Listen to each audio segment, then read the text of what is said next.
¿Cómo están todos? Muy buenos días, tardes, noches, madrugadas, amanecidas.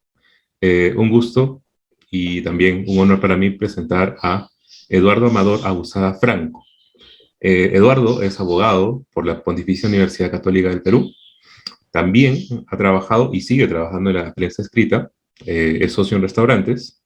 Está estudiando una maestría en Historia en la Pontificia Universidad Católica del Perú y es columnista en Diario Uno. ¿Qué tal, Eduardo? ¿Cómo estás? Bien, Mario, acá encantado de conversar contigo y gracias por la invitación y saludos y buenas tardes para tus seguidores. Muchísimas gracias. Y creo que contigo va a aumentar el número de seguidores. Estoy Ojalá. seguro. Sí. Eduardo, gracias primero también por el tema del test, ¿no? O sea, a veces es un poquito tedioso esto de armar el test de personalidad y hacerlo y todo. Y justo siempre empiezo las entrevistas con esta primera pregunta. Tú eres ISFP, de acuerdo con el test, que hace referencia a la personalidad de aventurero. Ah, claro, eso estaba en lo que me pasaste para llenar, ¿no? Exactamente. Entonces, ¿qué se supone que hace un aventurero, no? Es alguien que está buscando cosas nuevas, cosas diversas. Se le representa como un artista, ¿no? Mira, a ver, yo creo que recuerdo que hace años intenté leer Así habló Zaratustra de Nietzsche, Uh que es bien denso, ¿no? La verdad que no me acuerdo mucho, -huh. pero en una parte, y me demoré un montón, parte de mi edición era recontra vieja y tal, decía que el hombre siempre está buscando el juego, ¿no? Incluso el hombre que se mete a hacer empresa, un banquero, puede decir, ¿qué de aventurero tiene un banquero? Oye, qué bonita taza tienes. Gracias. Juego de Tronos. Sí, está bien chévere, parece Juego de Tronos. Exacto. Decía que, por ejemplo, un banquero puede tener la imagen de que no es un aventurero, ¿no? Pero para él esta búsqueda del negocio, de la adrenalina, o sea, todo es una aventura, ¿no? El único que no sería aventurero, pues, que en su casa, ¿no? Sin hacer nada, ¿no? Entonces, la búsqueda de los riesgos, sea en el campo, sea en lo que es en la ciudad, es lo que va siendo la aventura, ¿no? Bueno, lo hemos tenido también en el ciclo de los grandes descubrimientos, las conquistas, las expediciones, el paso por el Cabo de Hornos, el cruce de los Andes, los viajes de Marco Polo. Digamos, el hombre siempre ha tenido esta tendencia a, bueno, hasta la luna han llegado, bueno, uno dicen que es falso, ¿no? Pero esta tendencia a buscar lo que está más allá, ¿no? A arriesgarse. Entonces, creo que el aventurero busca un poco arriesgarse, ¿no? Conocer cosas nuevas, salir del espacio netamente seguro del útero materno. También es bueno, ¿eh? Porque en la vida hay que tener balance. Pero eso te busca ir un poquito más allá, ¿no? Yo muchas veces he estado alguna vez en trabajo, en cosas que he hecho, bueno, hasta acá nomás me aburrí, tengo que buscar cosas nuevas, ¿no? Eso te lleva a la aventura, a buscar cosas nuevas. Eh, Incluso no es que tengas que estar así con tu mochila y viajar por el mundo necesariamente, ¿no? Pero abordar temas de investigación nuevos, por ejemplo, si eres un científico, no quedarte en la rutina circular de lo mismo, ¿no? Creo que esa es la aventura, ¿no? El buscar cosas nuevas, salir de lo diario, de lo rutinario. Sí, Y creo que eso ha pasado en mi vida, ¿no? Por eso tengo diversas ocupaciones, he estudiado diversas cosas. sí, o sea, tu perfil es amplio, ¿no? Es diverso. O sea, el derecho en el pregrado, la maestría en historia.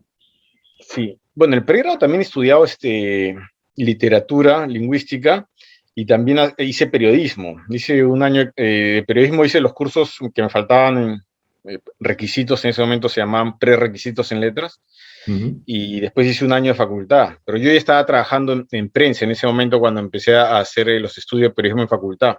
Entonces ya se me complicaba ir al periódico. Ese tiempo trabajaba en Diario Trome, eh, una gran escuela, ¿eh?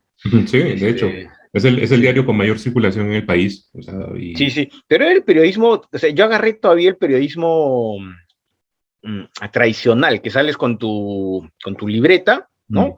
Tomas datos, haces foto, vas con el fotógrafo si tú tomas, y regresas, escribes y un editor lo chequea, ¿no? Entras, ves el cuadro de comisiones, el jefe de informaciones te indica, ¿no? Y después estás monitoreando a ver qué hay, ¿no? Porque ahora con el periodismo de datos, que me parece un nombre redundante, ¿no? Porque ¿qué periodismo no es de datos? O sea, todo se basa, ¿no? Bueno, pero en fin, es un problema, como dirían los abogados, de nomen juris, nada más.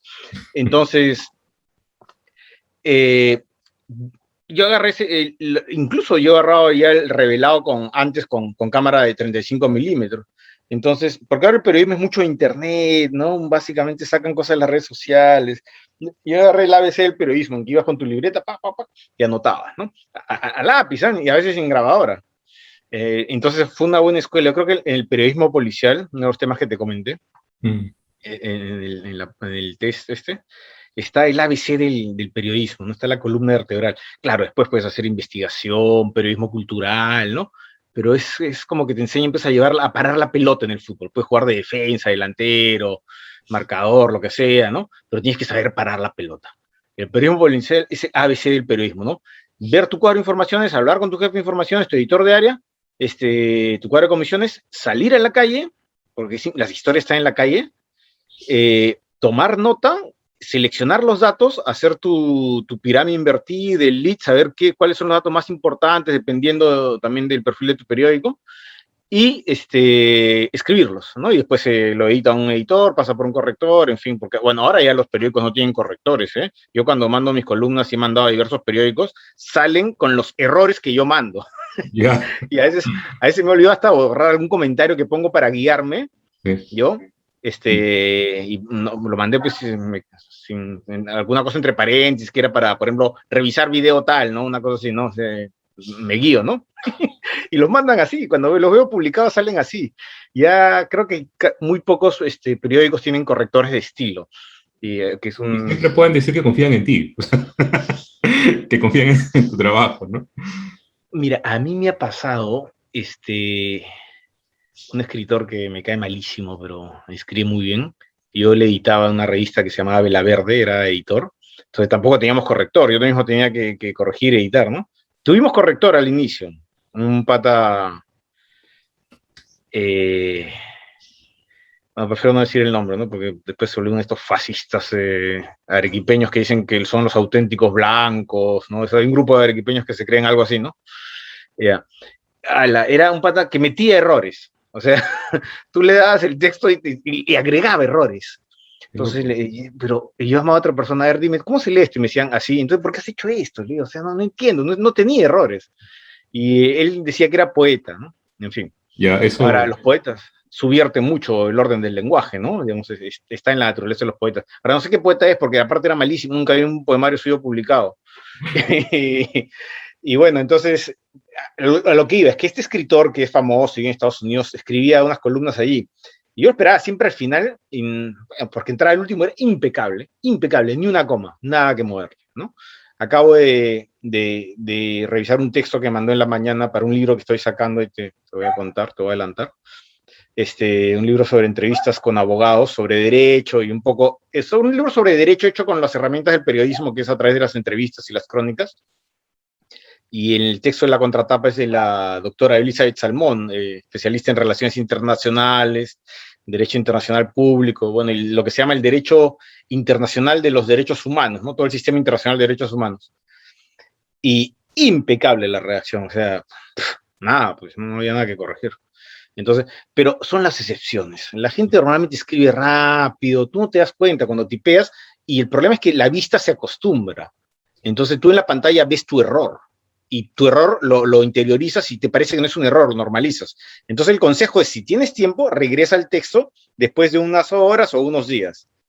Y ya la vista se desacostumbra, vas a ver otras cosas, entonces cuando regresas vas a notar que esa L era una I, ¿no? De repente solo es una cuestión de forma, de tipo, no es que tenga mala ortografía, es una cuestión de vista. Y por ejemplo, estaba Lobatón, se llamaba el corrector que estaba en Trom en esa época. El padre era maniático del orden, limpiaba, cuando ya limpiaba su mesa así con alcohol, era muy raro. y ponía sus lapicitos y todo en orden, ¿no? Y corregía así con una lupa, así de cerquita, cerquita, cerquita, ¿no? Entonces, porque la vista te engaña, ¿no? Más que la ortografía en el tema de corrección de estilo, sobre todo en correcciones para periódico, que es muy rápido, lo que te puede engañar es la vista. Y bueno, no sé por qué te contaba esto Suele del, pasar. Por eso hago entrevistas también. de, de los correctores de estilo. Entonces es un oficio muy bonito, te decía que ahí estaba pues el ABC del periodismo en el periodismo policial, ¿no? Es una buena escuela de formación, ¿no? El periodismo, lo que también son los locales, ¿no? Las noticias locales. Ese Y, tema, sí, dime. ese tema, no sé, pero, o sea, lo veo bien internalizado en tu perfil público, digamos, ¿no? Me acuerdo que has puesto una foto en la portada, que es un poco como los Beatles, ¿no? Caminando, cruzando la calle, pero Ay, son cuatro médicos. sí, Y es el es disco de Abbey Road, el famoso disco de los Beatles, la exactamente. portada. Fue Y, una foto muy icónica. No, la vi en Andina y me gustó bastante, y ah, eso nos lleva a otro tema, ¿no? Porque yo fui voluntario apenas abrieron los ensayos de las vacunas. Estoy convencido que las vacunas son un avance impresionante de la humanidad, ¿no? ujú. La medicina en general, ¿no? O sea, la penicilina, cuántas vidas ha salvado, los antibióticos, no se puede negar que la ciencia médica ha avanzado, por favor. Es increíble los negacionistas, o sea, la manera de negar la evidencia palpable que está Mm. allí. Y eso es un tema ya de disonancia cognitiva, creo. Entonces, yo me metí de voluntario en las vacunas, y bueno, el programa que me aceptaron fue el famoso ensayo de Sinopharm con la Universidad Cayetano y la Universidad San Marcos, ¿no? Yo estaba con la Cayetano. Entonces he estado siguiendo mucho el tema de las vacunas, me interesa, impulsándolo. Por eso puse esa foto que la vi de Andina, que es fuente pública, ¿no? De la página del Estado. Ujú. Y aparte de Andina es un recurso interesante para periodistas porque son fuentes libres para comunicadores y tienen buena resolución. Las puedes imprimir en un periódico, están en alta calidad. Ahí para descargar en alta calidad. Y bueno, la puse a manera de incentivar el proceso de vacunación. Eh, y yo he dado entrevistas en eso y no tengo ningún síntoma ni nada. O sea, ahora hay gente que eran negacionistas, ¿no? Que me decían, no te metas, que eso te están usando como conejillo de indias. Que cuando empezó a ponerse fea la cosa, son los primeros que me decían, no, ¿y cómo hago para que me vacunen? Que no sé qué, ¿no? Eh, Claro, mi familia, empezando por mi familia, ¿no? Que se asustaban, que estás haciendo de voluntario ahí, que no sé qué, eso da cáncer, que esto, que el otro. Y bueno, pues, algo tenemos que hacer, ¿no? Si no, esto no para. sí. Entonces, sí, la puse porque quiero seguir promocionando el tema de vacunación, ¿no? O sea, ahorita nos está ayudando la vacunación, mira, ya deberíamos entrar a la tercera ola, y todavía se está conteniendo. Definitivamente, porque, o sea, no lo digo yo, o sea, están cómo se muestra la caída de la curva de los muertos en los procesos de vacunación. Los países donde todavía están levantando oleadas de muertes y tal, es básicamente entre la gente que no se ha vacunado. O sea, es incontrastable. Acá estaba leyendo que era 89% jóvenes que no se han vacunado. Sí, Pero, sí. Y bueno, ¿qué te puedo decir? O sea, nadie está libre, te puede agarrar el maldito virus y siendo joven, deportista, y ya está. O sea, obviamente si no te has vacunado y encima tienes antecedentes, eres obeso, estás arriesgando mucho, ¿no? sí. Este, y bueno, eso es. Digamos, sí, mi perfil, digamos, profesional nunca ha sido muy formal. He sido un poquito suelto, ¿no? Yo estoy de derecho porque, bueno, en fin, toda la presión de la familia, te vas a morir de hambre, cosas por el estilo, ¿no? Pero el derecho o sea, te ayuda a pasar, yo creo, ¿no? De una suerte de orden personal a un orden social y viceversa, ¿no? Eh, sí. Mira, ahorita estoy, como te iba sacando este libro que espero que salga ya el otro mes, porque ya hoy día terminé las correcciones a mano, yo todavía corrijo al antiguo, con Mm. lapicero rojo, y llegó este texto de esta profesora. Me faltan las ilustraciones. Y bueno, durante todo el año pues me he pasado leyendo entrevistas a juristas, ¿no? Notables. de todo espectro político, ¿eh? Y hablamos un poco sobre qué es el derecho, ¿no? Qué es qué es ser un abogado, ¿no? Unos que son más idealistas, ¿no? Defender causas justas, otros buscar procurar la solución de conflictos. Me quedé hoy día con la definición, la tengo más fresca porque hoy día la revisé el entrevistado de mayor edad, ¿no? Que también contesta de la sabiduría de los años, ¿no? Entonces, en realidad hay muchos ideales de justicia que uno puede tener. Por ejemplo, para una sociedad, digamos, el Tercer Reich nazi, ¿no? Tenía pues su idea de que la justicia había que eliminar a la gente de otras razas, ¿no? En la cuestión de la solución final, que era matar a los judíos y un montón de otras, gente de otras etnias, ¿no? Entonces, eso era lo que tenía el Tercer Reich como idea, ¿no? Entonces, su ideal de justicia, digamos, era un poco malvado, ¿no? Entonces, y su ley, sus normas, estaban enmarcadas dentro de ese ideal de justicia, ¿no? Entonces, ¿derecho y justicia es lo mismo? No. El profesor, el gran jurista uruguayo Eduardo Couture, decía en su decálogo del abogado: cuando sientes que el derecho y la justicia estén en conflicto, inclínate por la justicia. O sea, el derecho y la justicia no son lo mismo. El derecho es una herramienta, no es un fin, ¿no? Es un medio para llegar a una convivencia social, si se puede, armónica, y una justicia que se base en, es difícil decirlo, pero una justicia que se base en el amor, quizás, ¿no? En la solidaridad. Entonces, el derecho te regula cosas tan pedestres, como decían estos entrevistados, en dónde debe ir un semáforo, a qué hora sacar la basura, ¿no? Y cosas mucho más importantes como el derecho a la vida, ¿no? Cuándo se te puede privar de libertad, qué sé yo. Y lo ideal es que todos estén cruzados por un ideal de justicia, pero no siempre es así. Por ejemplo, el apartheid en Sudáfrica era legal, pero no era justo, no es justo. ¿Cómo va a ser justo que haya una segregación racial? Las leyes de segregación racial en los Estados Unidos, donde los negros no podían ir a la universidad o tenían que usar otros asientos del bus diferentes, que es de ahí donde empiezan, digamos, las grandes marchas, cuando Rosa Parks se niega a dar el asiento a una persona blanca, la mujer esta de color, que dijo: no, la afroamericana, yo no, estoy cansada, yo estoy sentada acá, y se desencadena en la lucha por los derechos civiles. Ya, eso era legal, eso era derecho, pero no es justo. ¿Ya? Y bueno, la esclavitud, ¿qué te digo? Un montón de cosas, las mujeres no podían votar, hasta el Código Civil del 84 era totalmente machista, o sea, el lugar de residencia del matrimonio lo fijaba el hombre, la mujer tenía que pedir permiso al hombre para trabajar. No te estoy hablando de hace no mucho, hace poco. Entonces, eso no es justo, ¿no? Entonces, el derecho es un instrumento para regular la sociedad, independientemente de que esa sociedad pueda tener ideales injustos como el Tercer Reich nazi, ¿me entiendes, no? Pues es una sociedad caníbal, ¿no? Que diga que hay que comer a las personas, ¿no? Y que nos parecería un horror. Como que probablemente han existido, pero su derecho, que ese derecho no sé, probablemente sea un derecho basado en la costumbre, consuetudinario que le llaman, no necesariamente tiene que ser siempre derechos escritos, ¿no? O codificados. Entonces, es un instrumento para regular la sociedad, ¿no? Para la convivencia social, para que cada quien pueda vivir y que los que tienen más poder no puedan abusar de los otros, ¿no? Que siempre funciona, no siempre funciona definitivamente, pero es lo que hay, ¿no? Lo peor sería la ley del más fuerte y el viejo ¿no? Revólver al cinto y sálvese quien pueda. Claro. Eso es barbarie o es civilización. Y ya depende de cómo la uses, cómo usas esta herramienta para que tu civilización...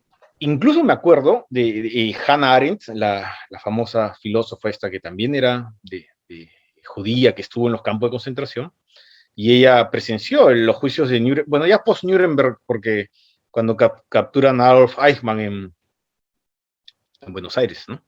Entonces lo procesan después, ¿no? Y ella vio y estudió el caso de Eichmann, y ella estuvo en campo de concentración. Y establece su teoría sobre la banalidad del mal, ¿no? O sea, que no era necesariamente porque Eichmann y varios big nazis decían: bueno, yo cumplía órdenes, ¿no? O sea, y no solo cumplía órdenes, hacía lo que mis hijos esperaban que hiciera, lo que mi esposa esperaba que hicieran, lo que el cura del barrio esperaba que hiciera. Entonces, en un momento donde todos estaban como engañados, vivían donde esas ideales de justicia eran parte del derecho. Entonces, ella establece el concepto de la banalidad del mal, ¿no? Que la gente no necesariamente se levanta y hoy día voy a ver a quién hago mal, soy malvado, a ver a quién torturo. No, era como que a veces uno hace el mal sin saber que está haciendo mal. Claro, que tampoco debe usarse como modo de excusa para hacer un montón de barbaridades, ¿no? Pero la condición humana es complicada, ¿no? Es difícil. Y bueno, hoy día tenemos pues con el correctismo político que hay hoy en día, no sé, creen que la gente nace sin pasado, nacen adultos, salen de un lago, qué sé yo, sin contradicciones. Los seres humanos somos un proceso de contradicciones, un universo, esa es la naturaleza humana. Yo no soy el mismo que era hace 15 años. En algunas cosas sí, ¿no? Porque hay cosas que se van definiendo en la personalidad cuando uno es pequeñito, esos primeros días, años se forma el carácter, ¿no? Pero no tengo las mismas ideas que... O sea, yo era priista.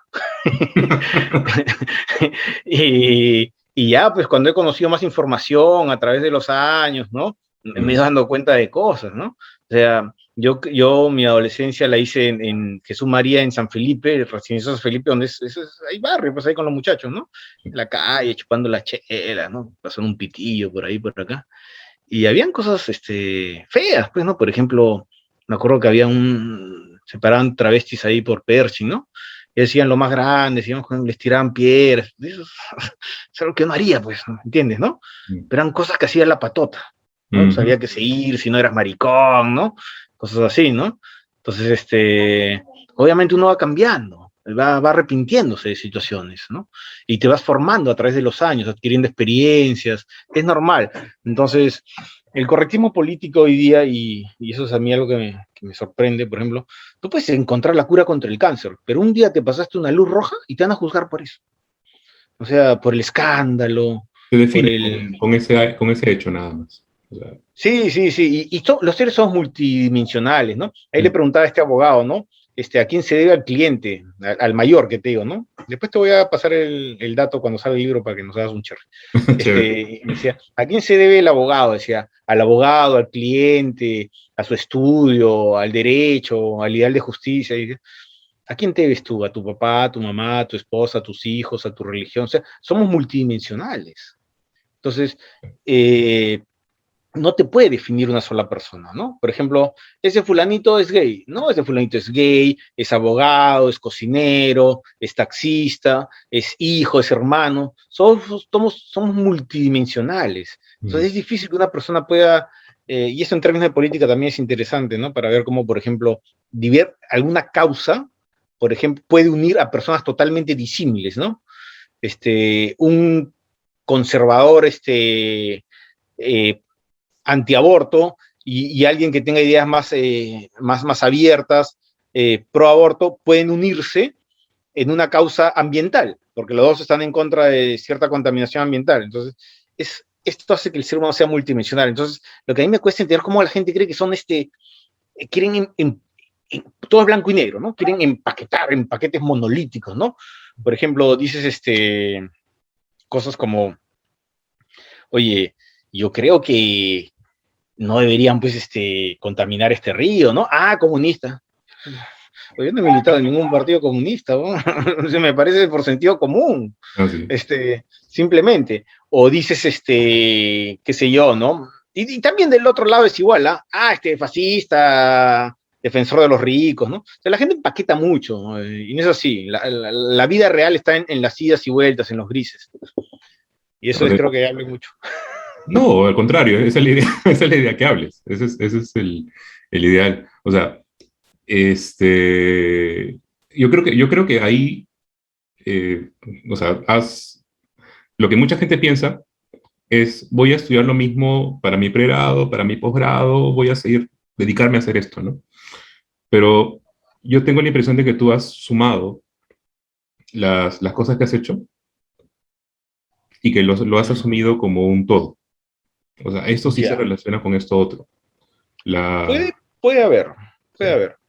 Mira, me acuerdo de Steve Jobs, el fundador de Apple, que ya falleció. Bueno, a todo el mundo nos encanta. Yo no tengo productos de Apple, ¿no? Pero me encanta su diseño, su concepción. Y no tengo porque no tenga nada en contra, no sé, pues simplemente no tengo. No soy, uso las cosas más compatibles porque las otras son más compatibles con una serie de programas y tal. Son muy caros. Sí, además. Y me encanta el diseño de la manzana que hace referencia al suicidio de Alan Turing, ¿no? El que diseña, es el padre de la computación, que se suicida comiendo una manzana con cianuro. Decía en una conferencia que lo invitan me parece que es en Stanford. Uh-huh. Él no acabó pues, sus estudios universitarios, ¿no? Y decía que él se metió, él les explicaba, es muy célebre, está súper famosa esta charla, bien bonita. Sí, sí, lo he visto varias veces. Y decía, yo estudié esto, me botaron de mi propia empresa, tuve que entrar, después me volvieron a contratar, después estudié otra cosa, después estuve trabajando acá, hice varias cosas desordenadas, ¿no? Y de pronto como que das unos pasos para atrás, vas unos pasos para atrás y puedes ver el panorama más claro, ¿no? Más amplio, ¿no? Porque a veces cuando estás muy cerca no ves para los costados, ¿no? Y dice, es como esos, ¿te acuerdas en los periódicos que habían unir los puntitos con líneas y se formaba un dibujo? Ya, es igual. De pronto, decía Steve Jobs, los puntos empezaron a unirse. Ajá. Y todo empezó a tener un sentido, ¿no? Que las cosas habían pasado por algo y había hecho un aprendizaje que lo ayudó en tal algo. Esa cosa que aprendió a los 15 años le ayudó para diseñar el sistema tal. Esa cosa donde estuvo trabajando a tal, le ayudó para conseguir el trabajo no sé qué. Y así, fueron adquiriendo sentido. Entonces, a lo largo de mi vida, las cosas van adquiriendo sentido, pero cuesta entenderlo, ¿eh? Cuesta entenderlo. En un proceso dices, no, ¿para qué estudio esto? Incluso, por ejemplo, yo practico artes marciales. He vuelto a practicar porque con la pandemia no pude practicar. Y bueno, ya me había olvidado casi todo, porque lo que estaba entrenando era Jiu-Jitsu, ¿no? Es un arte marcial, judo adaptado en Brasil. Y tiene cientos de movimientos y que tener mucha memoria y hay que ver videos, ¿no? Entonces, otros artes que practico es el boxeo occidental normal y el Muay Thai, el boxeo tailandés, que es muy chévere, mucha resistencia física. Pero en el Muay Thai y el box menos todavía, más fácil, hay mucha práctica, ¿eh? Haces todo tu arte marcial. Si dominas 8 movimientos, eres un capo. Con 6 lo puedes hacer. Pana derecha, pum, ya está, ¿no? Y en cambio el jiu-jitsu tiene un montón, porque no vas a pegar a la cara, o sea, no puede, está prohibido, ¿no? Esas llaves. Y sumisión, grappling, proyecciones. Entonces, le digo, y yo no sé el puntaje, hasta el puntaje es difícil, un poquito difícil, porque yo soy nuevo, ¿no? Relativamente nuevo. Entonces le digo, cuando entra, no sé cuál es el objetivo, o sea, ¿qué tengo que hacer? En el boxing la tengo clara, tengo que tratar de romperte la cara un puñete, es lo más fácil. O evitar que me la rompan a mí, que es lo más probable también. Entonces, ¿cuál es el objetivo? No sé qué tengo que hacer. Entonces, a medida que vas entrenando, te diste cuenta que el movimiento que te enseñaron para sacar la cintura para este lado sirve cuando tienes el tipo. Entonces, los movimientos, la memoria muscular va adquiriendo sentido poco a poco. Y te das cuenta que, esta vaina, y poco a poco se va adaptando, ¿no? Entonces, por ejemplo, en nuestras sociedades latinoamericanas, lamentablemente, se basan mucho en los temas de contacto, el tarjetazo. Si tú estudias en una buena universidad, y esto lo digo de manera cruda, tienes buenos contactos, ¿ya? Entonces, ahí adquiere cierto sentido. De repente no te gustó la carrera, pero hiciste amistad con fulanito que es gerente de la empresa tal. Entonces, la vida va adquiriendo sentidos en las diversas experiencias que uno tiene. No estoy diciendo que esa sea una buena experiencia, pero es una realidad concreta, palpable. Así pasan las cosas, ¿no? Los contactos. Entonces, mi vida ha sido así. Yo estudié Derecho, el Derecho no me gustaba mucho, tampoco es que me disgustaba mucho, porque a mí me gustaba, yo soy muy, ahí sí probablemente algunos problemas de personalidad, yo que soy muy, quiero muchas cosas, me gustan muchas cosas, entonces quería hacer otras, no digo, no voy a perder tiempo, quiero hacer otras, no me gustaba la historia, ahora estudio una maestría de historia, me gustaban las humanidades, la literatura, que me estabas contando que estudias literatura, me gustaba el cine, incluso las ciencias, me encanta la ciencia desde el sentido científico, estos programas del espacio, ¿no? Cosmo, por ejemplo, ¿no? Sí, claro, súper interesante. Entonces, no podía verlo todo, ¿no? Entonces a veces tienes que priorizar. Y esa personalidad, pues mía, digamos, no, tampoco es lo ideal, ¿no? Me ha llevado a diversas cosas, ¿no? Probablemente si me hubiese especializado más en algo, tal vez me hubiese ido mejor si hubiese empezado desde joven solo haciendo esto, de repente, ahora quiero escribir, ¿no? Voy a sacar este libro que te digo, a mis 42 años va a ser, he escrito ya en otros libros, coautorías y cosas, ¿no? Pero este primer trabajo, digamos, con un amigo propio, ¿no? ¿Qué va a hacer, ¿no? He escrito en antologías, he editado un montón de cosas, pero este sería como primer libro como autor, ¿no? Propio, ¿no? Porque en otros han sido grupales, ¿no? Y para mí sería bacán poder vivir solo eso, ¿no? No sé si lo pueda porque es muy difícil, ¿no? Ya uno también hay que aceptar que hay cosas que no se pueden hacer en la vida. No sé lo que quiere, sino lo que puede, muchas veces.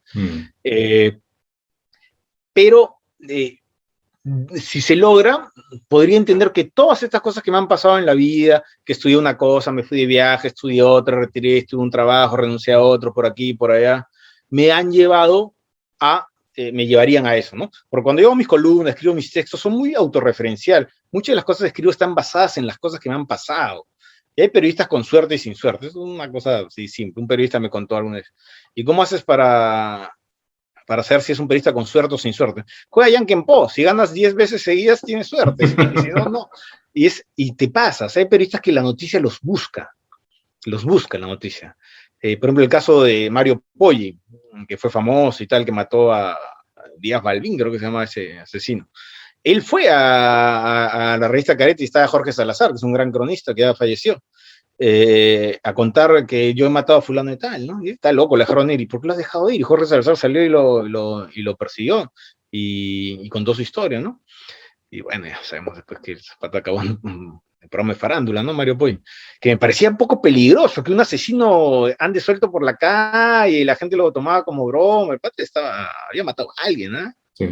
Y con sus propias manos, o sea, no era la gente lo veía muy light, pero a mí me daba un poco de miedo, la verdad. Yo lo vi acá en el Parque Kennedy en Miraflores, yo vivo por acá cerca. Entonces, ahí está, se ponía con su pelo verde ahí.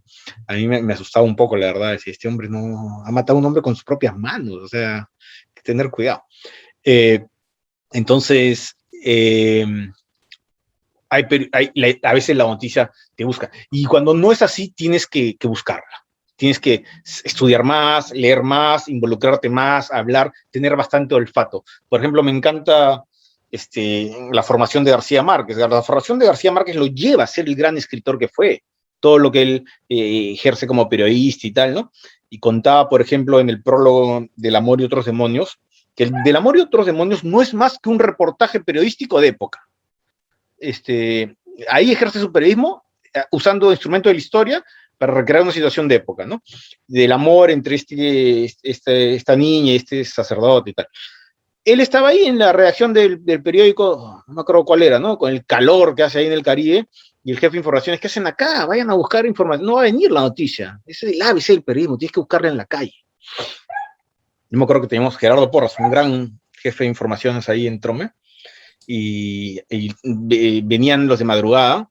A veces los de madrugada se relajaban, se salían en la camioneta porque tenían que estar ahí, se cuadran al costado del estadio, ahí va todos los periódicos, y a veces pues, se quedan dormidos, qué sé yo, ¿no? Y no ha habido nada. Y le decía, oye, Lima es una ciudad de 10 millones de habitantes, no ha habido nada. O sea, ¿cómo no haber nada? No hay un incendio, no hay una bronca. O sea, el periodismo es así, el periodismo rojo, ¿eh? O sea, no había una cuchillada a nadie. Es una ciudad de 10 millones de habitantes, weón. Anda, corre de la comisaría. ¿Cómo decir que no había nada? O sea, lo que no ha habido es ganas de buscar la noticia. Entonces decía García Márquez que le dice, mira, anda, corre tú, ahí están haciendo una obra, están remodelando, haciendo una obra de construcción en una iglesia de estas antiguas, coloniales, ¿no? Por ejemplo, ahorita mismo he visto en La Victoria que han levantado unas veredas y han encontrado unos restos prehispánicos, ¿no? En una cuestión, digamos, del día, ¿no? O cómo se descubre el caso Villacoca de Reinaldo Rodríguez López Padrino, este famoso caso de narcotráfico. Fue un incendio, reportaron una explosión que hubo en una cocina y cuando llegan, y hay un periodista curioso se dio cuenta que, ¿qué ha reventado esta cuestión acá? Y era una cocina de droga. Y estaban conectadas, como 6 casas en el barrio, y ahí destapan uno de los grandes escándalos de narcotráfico en el Perú. Entonces, decía y esta es una lección de periodismo que da García Márquez, que fue allí, ¿no? Y los obreros empiezan a sacar las lápidas, ¿no? Y encuentran pues, restos humanos bien viejísimos, pues centenares de años, ¿no? Y empiezan a sacar cabellera, una cabellera larguísima, ¿no? Y cuando le extiende el obrero, no me acuerdo cuánto decía, pero algo así pone García Márquez, ¿no? Y le extendieron, ¿no? Habían 27 metros tantos centímetros de espléndida cabellera roja, ¿no? Y dice, ahí, en la hornacina número tal, fila tal, durante tantos años descansaba la noticia. Y García Márquez se interesó.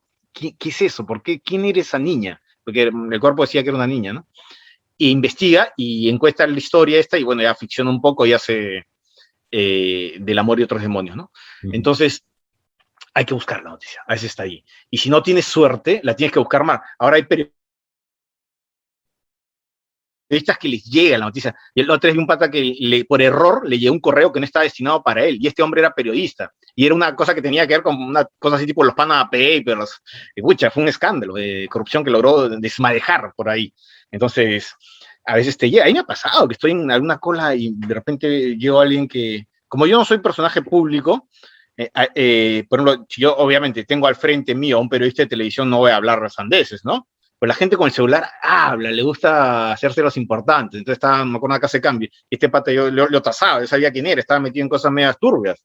Y empezaba a hablar ahí, sí, porque tenemos que meter al terreno, no sé, y empecé a parar la oreja, pues, ¿no? Entonces, cosas que te pasan a veces, ¿no? Te suceden, simplemente es tener un poco de suerte. Entonces, eso es también parte hay un factor suerte en la vida, ¿eh? En general, en las chambas, o sea, no todo el talento es importantísimo, claro que sí, el esfuerzo y todo lo que quieras, pero nada, pues a veces se presentan las oportunidades. ¿Qué te puedo decir? Es un imponderable, ¿no? Así son las cosas. O sea, he visto escritores, la verdad, que son muy talentosos, y otros que son unos medianitos, y tienen mucho más venta, oportunidad de trabajo, tienen que ver el círculo de contactos, cómo te marketeas, sí. Mucho de suerte, del momento, de coger alguna oportunidad, ¿no? Por ejemplo, cuando Pedro Beltrán iba a cerrar última hora porque no tenía, ya última hora se estaba yendo en caída, ¿no? Pero todavía era una etapa temprana, ¿no?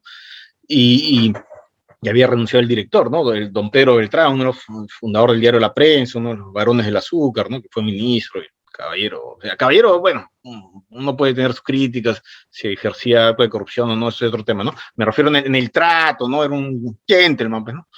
Y dice, bueno, muchachos, se les va a pagar hasta fin de mes, cerramos, ¿no? Entonces, ahí estaba Raúl Villarán, joven entonces, y le dice, gran Raúl Villarán, gran periodista, y le dice, pero maestro, si hay papel, tinta, tenemos la imprenta, porque es la imprenta de La Prensa la que usaban, ¿no?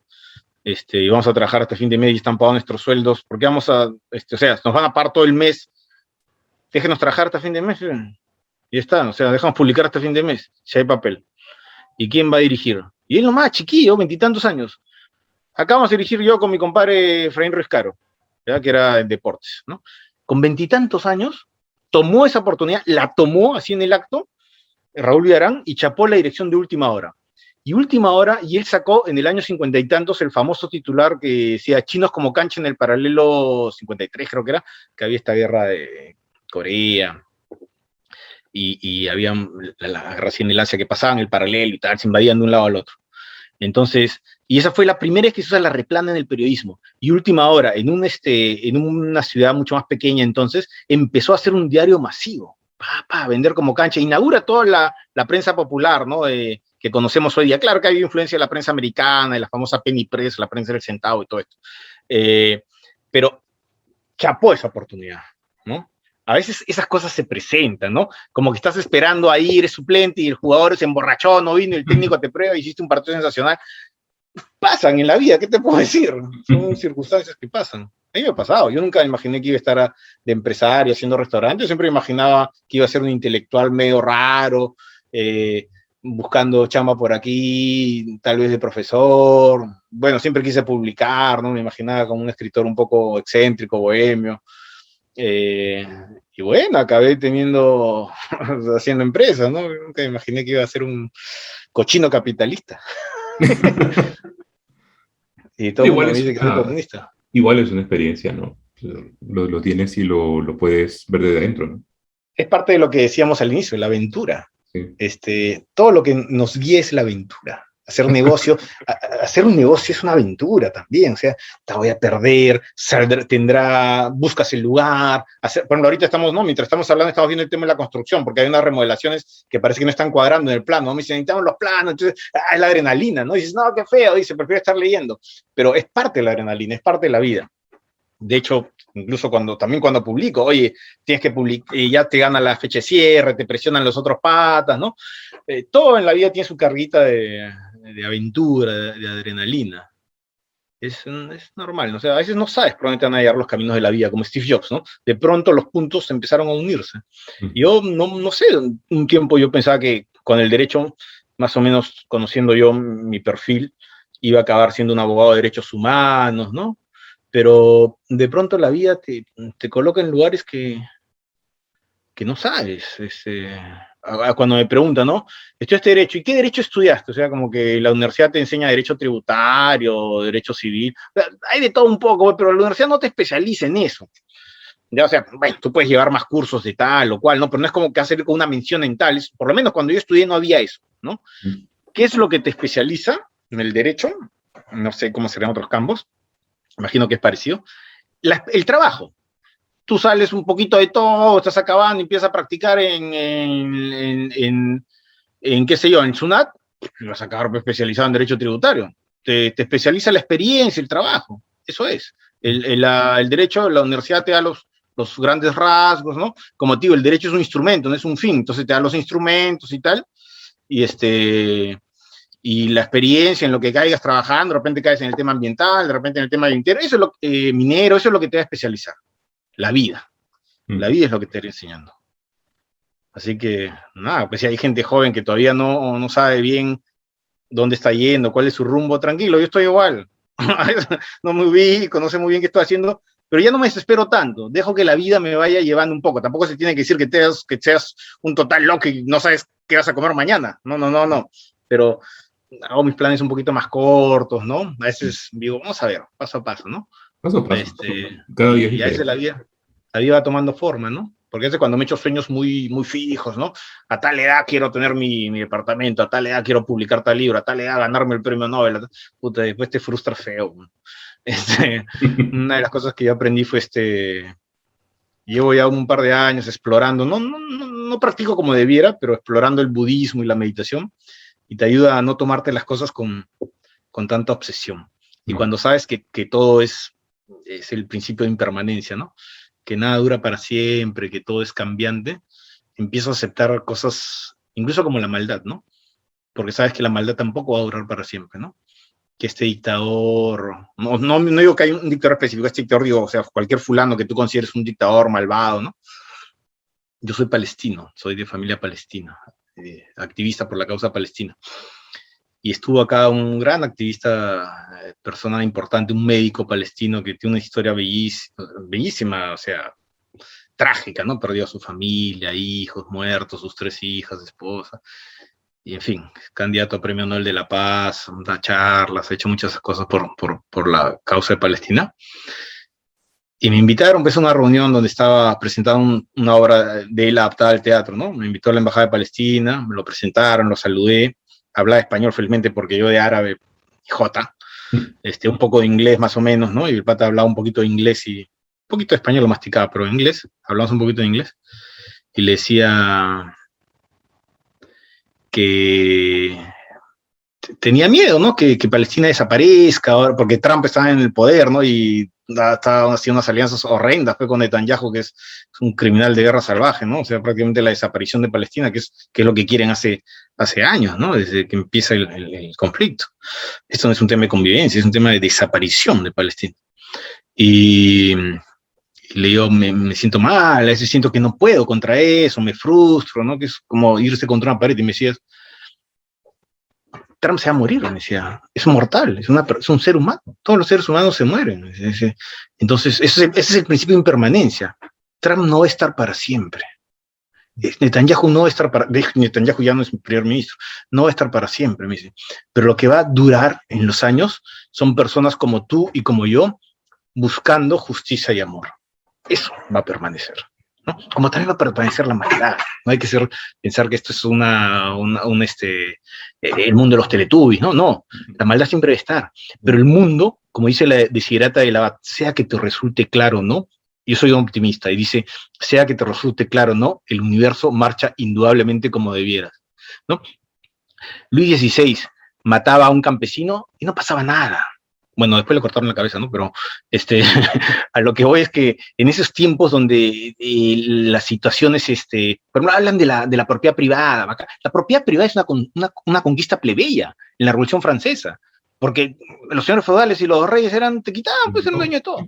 Entonces se establecen a través del tercer estado, cuando empiezan a reunir el tercer estado, instaurar la propiedad privada, ¿no? Que dejen de quitar nuestras propiedades, ¿no? O sea, vamos, esto lo ha estudiado Hobsbawm también acá en Perú, el gran historiador inglés. El surgimiento del gamonalismo se hace con el despojo de las mejores tierras que eran de las comunidades nativas. Les quitan las mejores tierras. Y ellos tenían que tener las mejores tierras porque la sociedad estaba soportada sobre el tributo indígena, sobre los indios tributarios.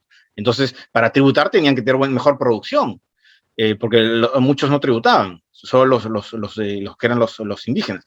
Entonces, y cuando surge el gamonalismo, les quitan su mejor, o sea, cuando dicen mi familia que me han robado, todas las tierras son robadas. El mundo, la historia del mundo es la historia de la lucha de clases, que estaban basadas en el despojo. Entonces, bueno, no sé por qué te decía esto, pero eso es, el mundo es cambiante, no sabes por dónde te llega, que la maldad, como te digo, va a coexistir, pero también va a surgir ya,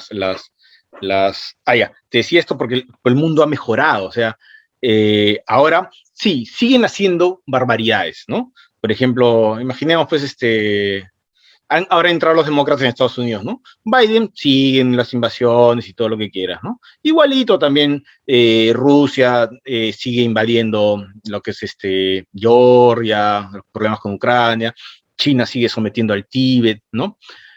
Ya, pero imagínate Calígula, ¿no? Calígula tenía 20 veces más poder que el presidente de los Estados Unidos. No había ONU, no había OTAN, no había nadie a quien le rindiera cuentas. La única ventaja es que no tenía armas nucleares, si no, imagínate, destruir el mundo, ¿no? Porque aparte estaba bien tronado en la cabeza, o sea, clínicamente tronado, porque él tuvo una meningitis que lo dejó, cuando despierta, se levanta mucho más loco que antes.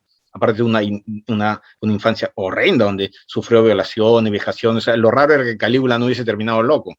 En fin, por Tiberio, su tío. Entonces, el mundo ha mejorado, es a lo que quiero oír, ¿no? Hoy día los monarcas absolutos, siguen habiendo dictaduras, sigue habiendo gente corrupta y tal, pero siento que ya no tan bárbara como antes. O sea, de hecho, las guerras son un poquito menos, o sea, la Primera Guerra Mundial fue criminal, murió millones de personas, las guerras mueren menos personas, o sea, las enfermedades matan menos personas. La gripe española, los peores cálculos estiman en los mejores 50 millones y los peores 100 millones, ¿no? Ahora yo creo que dicen 5 millones, yo creo que vamos a ir unos 8, 10, ¿no? Millones de muertos en el mundo. Pero mira, o sea, 10 veces menos que la gripe española.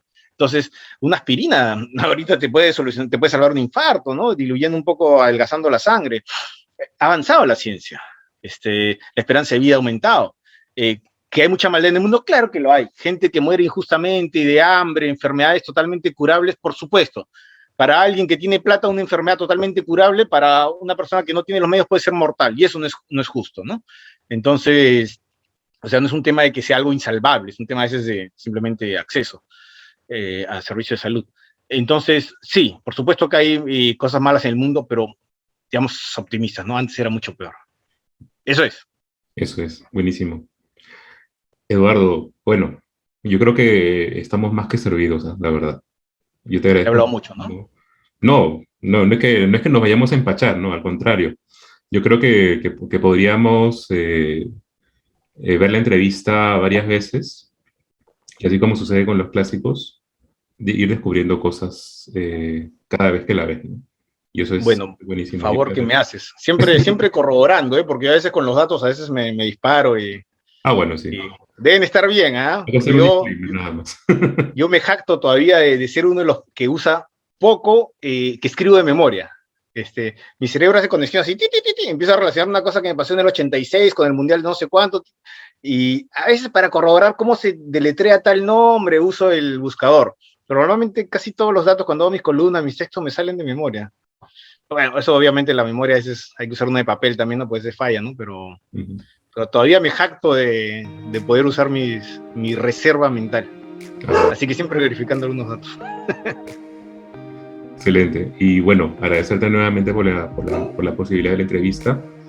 Te mandamos un fuerte abrazo, virtual todavía, gracias, pero en algún momento presencial. Sí, claro, hay que juntarnos. Y para alguna próxima oportunidad también. Bacán, Mauro. A ti y a todos los que nos están escuchando, que han visto la entrevista o que la van a ver. Así que aprovechen. Muchísimas gracias. Buenas noches con todos. Muy buenas noches.